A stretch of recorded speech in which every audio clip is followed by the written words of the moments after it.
to Pokemon WTF, which of course means weird type fun and nothing else. A Pokemon Fire Red Romhack with over 400 gorgeous new regional forms for all of your favorite Pokemon, including the Paldean starters? Look at these! In fact, since we're already reinventing the entire Pokedex, why don't we just replace all the classic 18 Pokemon types with 18 new ones? Who needs Steel types? We have Technology type. Who needs Fighting types when we have Night type?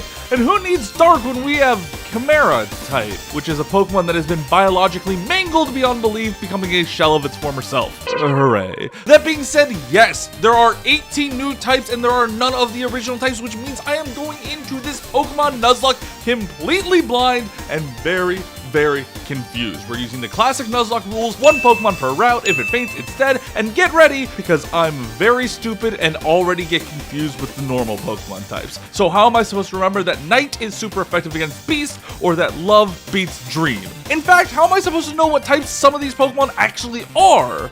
Well, I guess I'll figure that out as we start our journey. And to my surprise, we actually get a completely unique character sprite. And our would-be rival now has red sprites, so of course, we have to name him Dildong for comedy reasons. Now, when it comes to starters, instead of the typical Charmander, Squirtle, Bulbasaur, we have a Dexterity type Piplup, a Magic type Scorbunny, and a Night type Chikorita. All of these look amazing, and as much as I adore Generation 4 and Piplup, I want to give Chikorita a chance to shine. I mean, I do love fantasy stories after all, and they're a Night type. So we pick up our little warrior, name them Rain, and barely survive our first rival battle. This was way too close for comfort. Now, the first thing I want to do in this game is gather information, because I'm going into this blind and I don't know what's super effective against what. In fact, at the time of recording this, I didn't even know what the new 18 types were, much less what the type chart actually looked like. Luckily, we know that our starter Rain is a Night type who has both Tackle, a Beast type move, and Fury Cutter, a Night type move. And because our rival chose the Dexterity type Piplup, I can already assume that Dexterity is super effective against Night type. On Route 1, we also managed to catch this flying Lotad we named Trace, who is a pure Beast type, and later learned that Night is super effective against that. That's great info, but unfortunately we can't learn much more, because even though I know some of my moves are super effective against the wild Pokemon, I don't actually know what typing this bread-shaped Yamper is. All I know is that Beast is good against it. But we do get to catch some more Pokemon here, such as a Dream-type Stunky, a Love-type Tailo, and this adorable little Badoo is a toy type? Okay, well, at least we know Night is super effective against that. Sure, why not? I ended up naming the Badoo Druid after one of my subscribers, and actually all of my Pokemon are named after my subscribers who left a comment in my Nuzlocke videos. So if you want a Pokemon named after you in the next video, be sure to leave a comment down below and subscribe. As we make our way through Viridian Forest, this Pokemon game has definitely been living up to its name. The Pokemon are weird, the designs are gorgeous, but still very strange. But I wouldn't say it's actually been difficult, but the first gym is going to be our first actual challenge. Let me just say that this is the most scared I've ever been for a gym in Pokemon. Not only do I have no clue what type this gym is, I have no clue which of my Pokemon that type is going to be super effective against. I'm basically rolling the dice and hoping I get lucky. And as another surprise, we're not even fighting Brock anymore. We're fighting Rourke from Sinnoh. I mean, and at this point, I'm not even sure what I expected. Rourke is apparently using Gem-type Pokemon, which, I don't know, to me just sounds like a fancier rock, but then I found out that Night is super effective against Gem. So even though Eldegoss is one of my favorite Pokemon, and this Kingly Monarch design is gorgeous, it's gonna go down pretty easy to Rain. With our first gym badge in tow, we started making our way to Mount Moon, and we started seeing some more insane Pokemon designs, and I realized that my current strategy wasn't working. Really, we were just training up Rain, our starter, because they had been super effective against everything so far, but that can't be that way forever. We needed to actually train some other Pokemon. Mostly we began training Ghost, our Dream-type Stunky, and we evolved Trace into a Lombre. Beast seems to be the new normal typing, which is always pretty solid since they learn a lot of the same moves and get stabbed. As an added bonus, Rain, our starter, also evolved into a Bayleaf, and apparently they solely use their butt to joust, which is adorable. I love that in battles their back sprite is just them facing you. More importantly, our encounter for this route was a freaking Gigantamax Eevee? Don't get me wrong, I'm not complaining about getting a gorgeous stark black Eevee. We're naming them Fig and it turns out they're a Chaos type, but I do have some questions. For one, this Eevee looks completely different than the Eevee I saw in the game's intro, who was white and had bangs. Maybe this is a gender difference, maybe there are two species of Eevee. I have no way of figuring that out now, so I guess I'll just start moving through Mount Moon. And hey, look, more gem types. We managed to catch a gem type Gossifleur named Jewel, and like I said, because Eldegoss is one of my favorite Pokemon, they're getting in the team. Mount Moon is also our first run-in with Team Rocket, and in the main games, these thugs usually use dark and poison types, but I don't know what they're using now, but apparently it's Trubbishes, Blitzels, and Swablues. They all look completely random and different, so I have no clue what typing they are, but they look great. After a couple tough battles, we make our way to Cerulean City, just in time to catch a food-type Bergmite and evolve Druid into a Roselia, which is just the power boost we need for our second rival fight with Dildong. Last time we fought Dildong, we barely survived, but this time we have a much more powerful team and, you know, more than one Pokemon. They led with a Herdier, who frankly looks like they have some sort of cotton candy cancerous growth or something. They kind of look like the clickers from The Last of Us. But looks aside, none of Trace's beast type attacks were working, so we had to switch into Druid and use the move Diaper Darts to swiftly put this dog down. Make fun of the name all you want, but Diaper Darts is a powerful toy type move. It's able to easily take out Dildong's Bounce Suite, but we did miss when fighting their Piplup. So maybe it's now time to switch. Surprisingly, it's little Ghost, the Stunky, who manages to put this Dexterity Piplup to sleep and Fury Swipe them to death. I didn't want to switch into Rain because even though they're evolved and the Piplup isn't, the type advantage still scares me. So surprisingly, it's little Ghost the Stunky who manages to put Piplup to sleep and Fury Swipe them to death. And then it's as simple as switching Rain in to shatter this Litwick. But after a bit of fighting random trainers and catching a sound type Bellsprout, it's time we attempt the second gym. Now, this gym is important because in my experience, you can tell if a blind Nuzlocke is going well by whether or not you can make it through the second gym with no casualties. And currently, we're doing pretty well, so if we manage to beat Karina's gym, with most of our Pokemon alive, we'll be able to catch a ton of Pokemon on the way to Vermilion City. According to the guy that stands in front of every gym and apparently follows us from town to town, Karina runs a Dexterity type gym, which is super effective against half of our Pokemon,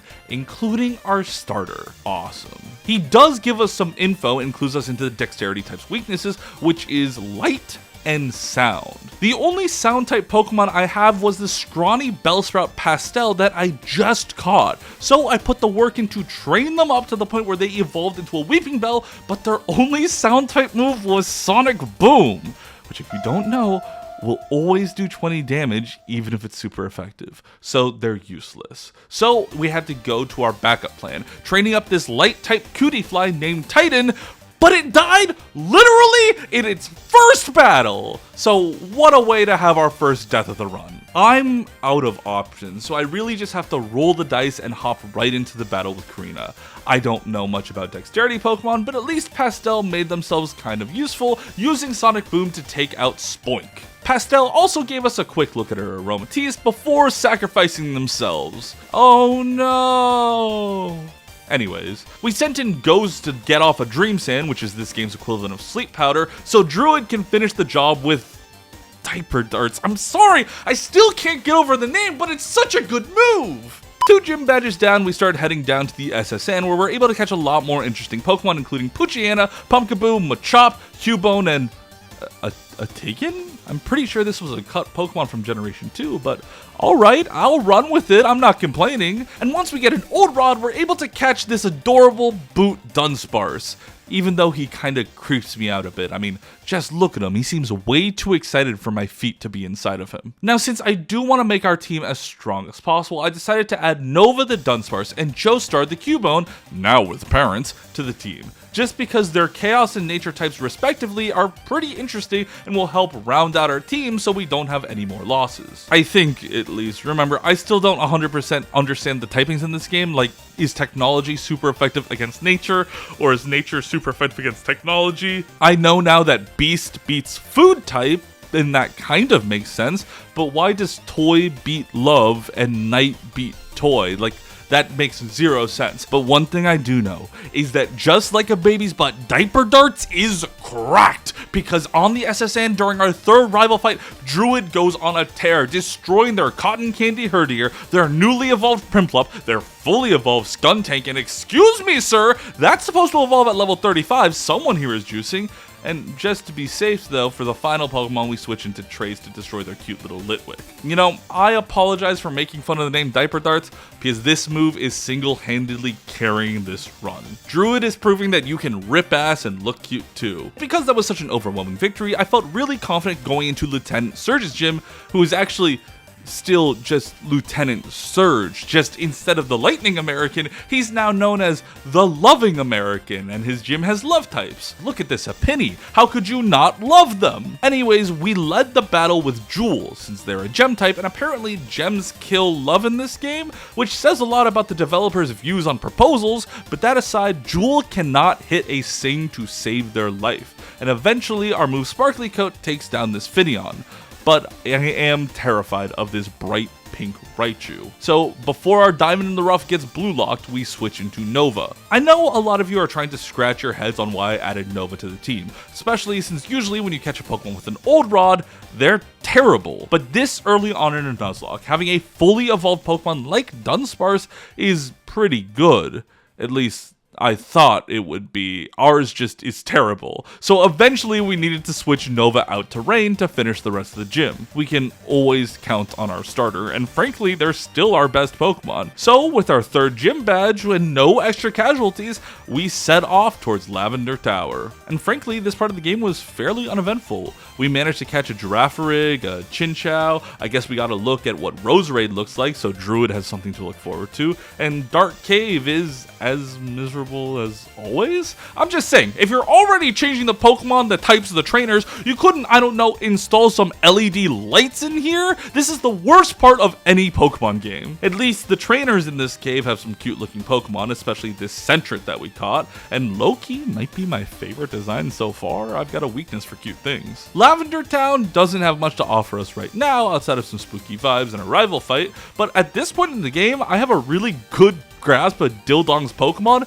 what types they are, and what's good against them. So the fight is pretty easy. More importantly though, we finally make it to Celadon City, and this is where we can start making some big moves and finally answer one of my biggest questions about this game: what the hell is up with Eevee? Just like the base games, there's a free Eevee you can pick up in this town, but this one is a different form than the one we already have. This white one is a light type and the black one is Chaos, and based on all the evolutionary stones I bought at the department store, each one has 4 different evolutions. Because I'm going in blind, I figured that the best choice to evolve these Eevees was just to pick the typings that I don't already have access to. So I decided that a nature type Sylveon named Luna and a dream type Vaporeon named Fig are probably the best choices, and seriously, you cannot argue with these gorgeous designs! Yo, they're so nice! And speaking of gorgeous, after making a tactical investment in our local casino, I managed to purchase, adopt, a cosmic type Oddish named Bulby. Oddish happens to be my favorite Pokemon of all time, and their evolution to Gloom does not disappoint. Their design is funky and amazing. And I guess while we're in the casino, we might as well finish off Giovanni and Team Rocket before tackling the gym. And it's a good chance to test out our new team of 6. I mean, we have a lot of new Pokemon, but I think we have a really strong core of 3. Rain, Druid, and Jewel is able to carry all of the Pokemon and types I'm unfamiliar with. Once again, to my surprise, Giovanni has been replaced with a completely new character, Lusamine, and I might not be familiar with the type chart in this game, but I do know that I personally have a weakness to women in suits. Hot damn. Luckily, our battle doesn't go the way of my heart, and it turns out Lusamine only has 2 Pokemon, and both were weak to night type moves, so Rain kind of just bodies them. You know what? We take those. I thought the Celadon gym would be Dream, or I don't know, maybe there's a Perfume type, since that's what I associate with grass typings, but instead we have Opal running a Magic type gym. Once again, just from the starter trio at the beginning of the game, I know that Night defeats Magic, and speak of the devil, Rain is now fully evolved. Holy shit, what a jaw-dropping design. Look at Meganium, finally a game that does them some justice. Anyway, yeah, Rain basically sweeps this gym with a little help from Druid, and ironically, with only a handful of deaths to our name, we make our way to Lavender Tower. Now, this is the part of Nuzlocke where I'm doing really well, and I'll be the first to admit, I'm falling into a nasty habit. I'm waltzing around this graveyard feeling like the king of the world. I'm getting a little cocky, and who can blame me? I may be the greatest Pokemon trainer the world has ever seen. Look at the facts. I was thrown into a brand new world with no knowledge of the Pokemon types, and I'm still thriving with what? 2 deaths? Yeah, of course I'm gonna be a little cocky. Oh, is my first encounter in the tower a male Salazzle? Well, that's garbage. There's no point in even catching it. It's not even a Chaos Quaxley. Should I fight the Lavender Tower boss with what is objectively my weakest Pokemon Trace? Sure, who cares if they get to low health? I'm not switching them out. We're hitting our stride, baby. Evolve Druid, evolve Bulby, gorgeous designs. Use the Pokeflute, hit the Safari Zone, catch a Turtonator, catch Pansear, catch a Carnivine, take on Koga's gym. It's Elisa now. She uses toy types, which once again, Night is strong against. Go Rain! So even though some of our Pokemon are severely underleveled, we're not afraid of a death. Rain sweeps through the entire gym. Am I Arceus's gift to Pokemon training? Maybe. Or maybe Meganium is just severely overpowered in this Romhack and I chose the right starter at the beginning of the game. Either way, I'm thriving, baby. I kind of feel bad for all the Pokemon we have in our box because at this rate, they're never seeing the light of day, which is a shame because I just discovered the Chimchar type? Oh, Chimera! That makes sense, which seems to be fusions of 2 different Pokemon into one, which is actually really cool. Now, I did realize that before going to Saffron City, we don't have a single Pokemon that can learn Surf. So we did have to fish up a Jellicent, and we named them, well, Jelly. So I guess by default they get to be on the team? Oh well, let's head on to Saffron City. Our first stop is at the Fighting Dojo, and oh boy, do I love free Pokemon. Even if it means I have to fight the bastard love child of Meloetta and Keldeo. Cause what the hell, you cannot convince me this is Ponyta. I know my mythicals, and this almost killed Jewel, goddammit. At least for beating the dojo leader, we get our choice between a Ninja Glalie and a Samurai Frostlass.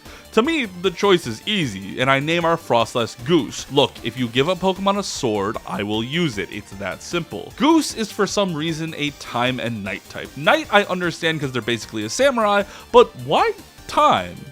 Who cares? I'll go with it. Speaking of time, it's time to once again teach Team Rocket a lesson, and Druid's up for the job. Actually, now that I think about it, is it still Team Rocket if Giovanni isn't the leader, or am I fighting the Aether Foundation now? Because, you know, MILFs? Let's stop thinking about it because Dildong is here to ruin our fun and challenge us to a rival battle in the middle of an active terrorist attack. So it's good to know that some things still haven't changed. And wait, what the fuck? He has a Jellicent now? He's 100% trying to copy my team all the way down to having 2 Eevees. What the fuck, dude? But you know, I'm just throwing it out there. I think ours looks cooler. Bulby is the MVP of this fight, sweeping through the majority of Dildong's team and then paralyzing their fighter Jet and Polion.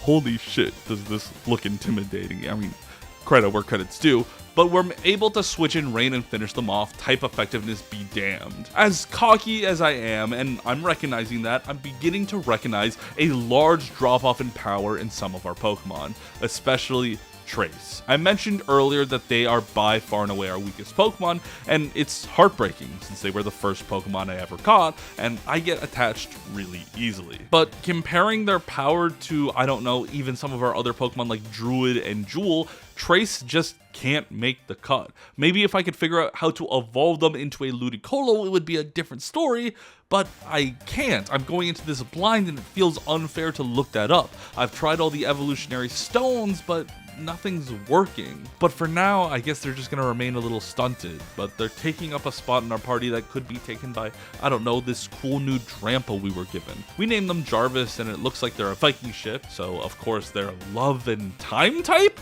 Sure, that makes sense for a boat, why not? For now though, we have to focus on what is going to be our hardest battle in this game yet with Lusamine. sorry. Or, you know, Lucamine could just have 3 technology types. I'm sorry, was this supposed to be a boss fight? Druid and Rain are able to take out the first 2, but I decided to throw Trace a bone and switch them in to defeat this Kangaskhan bot. Actually, is it even okay for me to be fighting this thing if it has an egg I'm about to scramble inside of it? Well, now Trace is leveled up, so surely they'll evolve now, right? Right? Fine, don't evolve. I'm not upset. I'll get you to level 36, and if you still haven't evolved then, I'll switch you out with a Pokemon in our box. And you know what? I'll switch Jelly out too. I kind of just added them to the team, but if we have to have a surf Pokemon, I want the boat. Anyways, we're throwing caution to the wind, and we're gonna just challenge Sabrina head on. Roxanne, and oh boy! I'm under leveled too. How could this go wrong? And the minute the battle started, I realized I truly have no clue what type she is. Her first Pokemon is an olive oil Sudowoodo, so I thought maybe this gym is food type, which would mean beast types like Trace have an advantage. But for now, we're gonna keep riding the Druid train past this dapper little Evolution and this robotic Delcatty. And now I'm really freaking confused because neither of those two looked like food types. So what the fuck is this gym? Especially when we run into a Dracozolt that, by the way, is 8 levels higher than all of my Pokemon, and it nearly kills Druid and gave me a heart attack. At the very least, we managed to get a sleep off before we switched into Trace. Not only are my beast type attacks not very effective against Dracozolt, but we ended up taking a super effective Solar Beam to the beak, ending our Lombre, our first ever Pokemon, without a Trace. I know, it's a terrible pun, and even though we made it this far with only 3 deaths now, Trace was our first Pokemon, so I'm really sad that they're gone now. Rain switches in to get us our 6th gym badge, but it's kind of a wake-up call to calm down and get a stronger team. Stop being so goddamn cocky. For 2 new party members, we have a couple choices. Fig, our evolution, is adorable and plenty strong with the good move types, but I don't want to use them for now. What I desperately want is a Pokemon that can learn Surf to replace Jelly, and Jarvis is literally a both. And add Goose, because Goose has a sword. For now, my plan is simple. We're gonna surf to Cinnabar Island, seeing all the bizarre Pokemon the world has to offer, especially like this little Scraggy that just has a hoodie that lets them swim apparently. And we also ran into a Darkrai, which has an amazing design, and it's the first legendary Pokemon we see. I mean, I'm not gonna use it. I was expecting to run into an Articuno, but I did decide to burn my Master Ball just to catch it and name it Subscribe. For no particular reason, but if you want to scroll down a bit and click the button, like, I wouldn't complain. Anyways, we make it to Cinnabar Island, which probably has my favorite Pokemon in this entire game. Not only do we run into a ghostly Ditto in the grass outside, this design is amazing, but it was nothing compared to what was inside the Pokemon Mansion. Chimera fusions of Duskull and Rattata were scrolling about the floor. Straight up missing nose and deleted game files were haunting us this entire journey. And wait, hold on, is that a defunct robot from Pokestar Studios in Unova? I don't even have a clue what some of these are supposed to be. Like, maybe this is an unknown, it does have an eye, but some of these were just dead Pokemon that must have been corrupted game files. Like Charmander, it was sick! Anyways, we managed to get the gym key in the basement of the mansion and head into Larry's gym. Yep, Larry. Apparently, he uses Void types now, which I don't think I've ever run into. By my count though, that's the last typing in this game. Night, Beast, Nature, Tech, Toy, Food, Dex, Chimera, Cosmic, Void, Dream, Light, Magic, Sound, Type, Gem, Chaos, Love. We've run into a little of everything. But just because I know the typings now, doesn't mean I know how they work, which is clear since I continued to get almost every quiz question in this gym wrong, leading to some pretty tough battles. But in my defense, how would I know if Chimera is good against Dream types?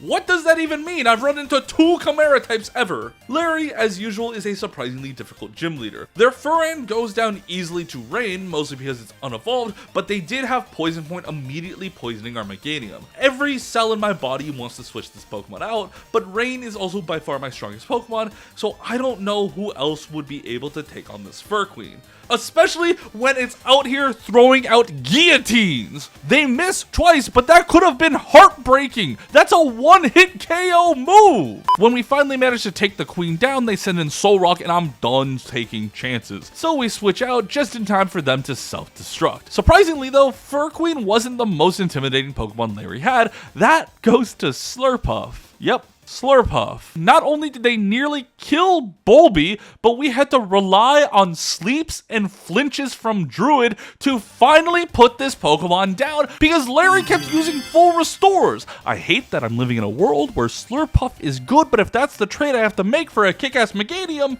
I will. With our 7 gym badge down, we're officially in the endgame, and that means heading straight back to Viridian City for our final gym badge. And at this point, even the gym trainers are kind of kicking my ass in this nature-themed gym. At least, I think it's nature. I mean, look at this ice cube. So we hop into our final gym battle with Lusamine. We start with Druid since they're probably the most reliable Pokemon that can get a sleep off, and that's enough to take down Mecha Kangaskhan. And luckily, Lusamine's next couple Pokemon are all ones we've seen before and have never really had an issue with. But then we ran into Golurk. And their design is amazing, but this is a Pokemon I'm unfamiliar with, both in typing and power. So I figured the best strategy was to put them to sleep and beat them up, right? But not only did we miss our Dream Sand, but their Golurk used a Focus Punch type move, and Druid died instantly. See, Trace we just had nostalgia for, but Druid was an active member of this team and contributed in almost every gym fight. Losing them before the Elite Four, frankly, is awful. But at the very least, we've got all reliable Rain to crunch through all of Lusamine's Pokemon, and this was the first time I've ever seen a regional Runerigus in a Romhack, and it looks fucking sick. But also, go to hell, you killed Roserade. Druid's death also means we need a new teammate, and this is a huge decision because it essentially decides the team we're going to challenge the Elite Four with, barring any more surprise deaths, of course, knock on wood. So I decided to add Fig the Vaporeon in my team. Vaporeons are famously tanky, and a lot of my team is a little flimsy, so I need something that can take a deep pounding. And based on my internet search history, that Pokemon is Vaporeon. We get a chance to test them out in our penultimate rival battle. We led with Fig and take the time trying to figure out which of their nature-based moves is best, but didn't see much success on the offensive side. But that doesn't mean they were bad, because Fig is a tank. Not only were they able to take a lot of hits, but their ability Effect Spore proves to be super viable, as we managed to paralyze and whittle down their skeletal Salazzle, even though we can't do much damage, but I don't want to take any chances with their sound type Espeon. Unfortunately, Dildong switches into Jellicent, and I just felt like ending the battle, so we switched into Rain, who swept their Jellicent, Espeon, and even their Fighter Jet and Polion, which I'm pretty sure is supposed to be super effective against Rain, but what can you say in the face of this Meganium? They are by far the best Pokemon I have. I don't know if the other starters in this game are as cracked as this Meganium is, but holy crap is Rain carrying this run on their back. We switched into Bulby to short circuit their Larvesta and Dildong's Lampent, and these two aren't fully evolved yet, but I'm sure in the champion fight they're gonna be much stronger and a pain in the ass. For now though, we have the simple task of making it through Victory Road, seeing some cool Pokemon including a frozen Moltres, and prepping for the hardest challenge yet.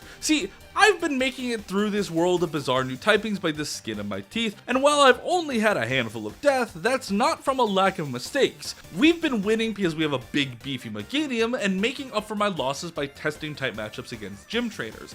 But for the Elite Four, I'm going in completely blind.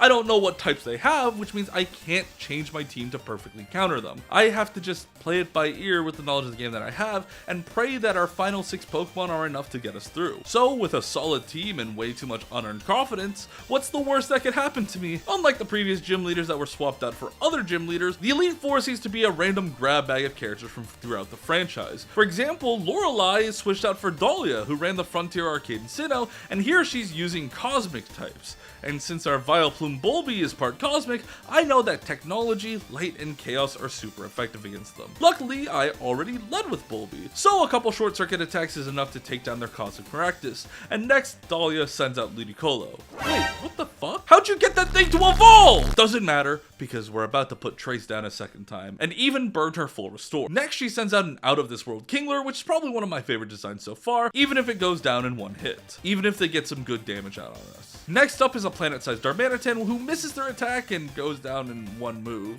And the only thing keeping Bulby from a full sweep is ironically another Vileplume. Now, this is probably my dumbest mistake in this entire run, because even though this Vileplume is clearly 3 levels higher than mine, in my brain, I still thought I could outspeed it. But alas, our Bulby took an overheat to the face, and we had our first loss of the Elite Four before Rain switches in to finish the job. That's a really embarrassing death. And it's gonna make the next 4 battles even harder. Because next up is Lunic, who I had to actually Google. It turns out that this is the main character of Pokemon Rangers manga, which I didn't even know existed. They have a nature-based team, which technology is good against. Kinda wish we still had our Vileplume, but we'll have to make do. I mean, we have a Meganium after all. Rain tears through a stitched-together Spiritomb, tramples whatever a Liger is, and boils this aquatic Macargo. I thought they would be able to stomp their entire team, but a tropical Camerupt almost ends our run with a single move. Geyser. Now, I don't know what type of move this Camerupt has, but my thought process was as such. They are a lake, Jarvis is a boat, so we win that matchup, right? Look, you can dunk on how stupid my logic is all you want, but you cannot argue with the results because Jarvis prevails. But what I can argue with is that this Volcarona pulled out Gaia's Wrath, which is another one-hit KO move. What the hell is that? Why is this in the Elite Four? And you sunk our boat, god damn it! To make things even worse, they keep trying to use it. Fig manages to avoid the Oko though and end the battle, but it still grinds my gears that that's in the Elite Four. Next up, Agatha has been replaced with, no, actually that's still just Agatha. Anyways, she's using toy types, and from our time with Druid, I know 2 things about toy types. One is that they're really freaking powerful, and the other is that they're weak to night types. So can you blame me that I expected Rain to just completely body this fight? Especially since we led with them and their main attack that I use, Flunge, never misses! It manages to one-hit their Dollhouse Torterra with a crit. That was a crazy design though. And we managed to relive our trauma of getting to kill a Roserade once again. Hooray! The next Pokemon Agatha sends out though is a Dragapult. I'm assuming that this is still a pseudo-legendary in this game, so I wanted to play it super safe and had Rain use Glare to paralyze them. But they managed to get off what I can only assume is a Dragon Dance. And since all chances were I wouldn't be able to kill it in one hit, I made the call to switch into Fig. And good thing I did, because they had a Dexterity type move, Extreme Speed, that took out almost all of Fig's health. Fig is so tanky, and if that had hit our starter Meganium, which is super effective against it, we 100% would have had another death. For now though, because it's paralyzed, we managed to get off a magic type Storm Sphere, which turned out to be super effective. You know what? I'm just gonna chalk that up to good luck. With the dragon slain, we switch back into Rain, and from then on it's a pretty easy fight through a stuffed Garbodor and a Feral Carnivine. That was our first Elite Four member with no casualty, and as much as I would like to celebrate that, it wasn't because of skill, it was all luck. Next up is Geeta, who is using the Chimera typing, which I still know jack shit about. Seriously, I can count the amount of Chimera Pokemon I've seen on one hand. So, fuck it, we're using Rain. Everything so far has worked, but to play it safe against this Dodrio, Swan Corviknight monstrosity, I felt like I should set up with a Reflect, only for them to have a super effective move. Well, shit. We get a lucky switch into Fig where the overgrown turkey misses their attack, and that lets us take them down with pretty minimal damage. Fig goes on a killing spree, destroying Lumineon and this Centaur Gardevoir Rapidash. But we stumble when we see that this Dodrio apparently has a new evolution. Dodudra, and let's see, that's a Moltres, that's a Galarian Articuno, and yeah, I'm getting Fig the fuck out of here. We switched into Jewel, who is fairly tanky and managed to get off a Sing while it's recharging its attack. That lets us use Jewel's new move, Bijou Beam, to finish them off. God bless Jewel, I'm so glad we kept you around. And to make me appreciate Jewel even more, they managed to take out Megawile, which I assume is a new evolution of Mawile, after getting a freeze. This is why I get attached to Pokemon, ladies and gentlemen. With 4 Elite Four members down, we only have 4 Pokemon left on our team. And with that, we prepare to take on Dildong, the champion in our final battle. And while many lesser trainers would be intimidated by that, I actually don't need 4 Pokemon. I only need 1. I have the strongest Meganium in the world, Rain.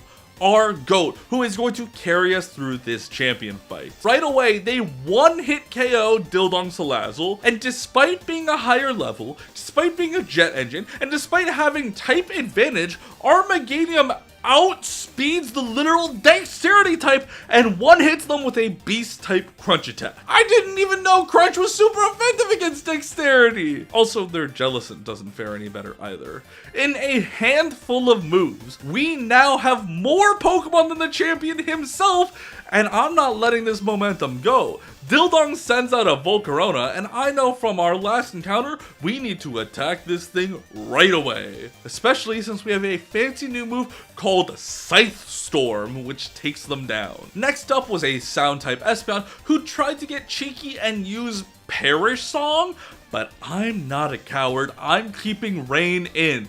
I'm putting all my eggs in the Meganium basket. Fuck having a balanced team. Fuck having type disadvantages. Fuck having balance. All I need is Meganium. Espeon is down. We have 2 turns left alive to take down this Chandelure and take 2 turns of— oh shit, we got paralyzed twice in a row and Rain died. Oh, and they used a full restore and killed Jewel. No, I'm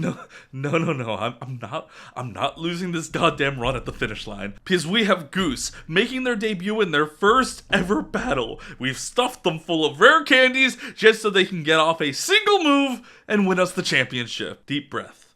The important part is we still won, even if we got a little sloppy at the end. Was Pokemon Weird Type Fun the hardest Romhack I've ever played? No, of course not. But it definitely was difficult in its own unique way. Instead of a familiar Pokemon game with just increased levels and difficult strategies, it really felt like I was playing a new generation of Pokemon, experiencing and trying to learn how the game works, and excited for every time I saw a new Pokemon design. It made it so that exploring routes and seeing all the regional forms was fun. And let me just reiterate the great sprite art of familiar Pokemon. In most battles, I was stressed just trying to figure out what the right thing to do was, and I probably didn't choose it. So I highly recommend doing your own playthrough of Pokemon WTF, and make sure to leave a comment to be in my next video, and have a nice damn rest of your day.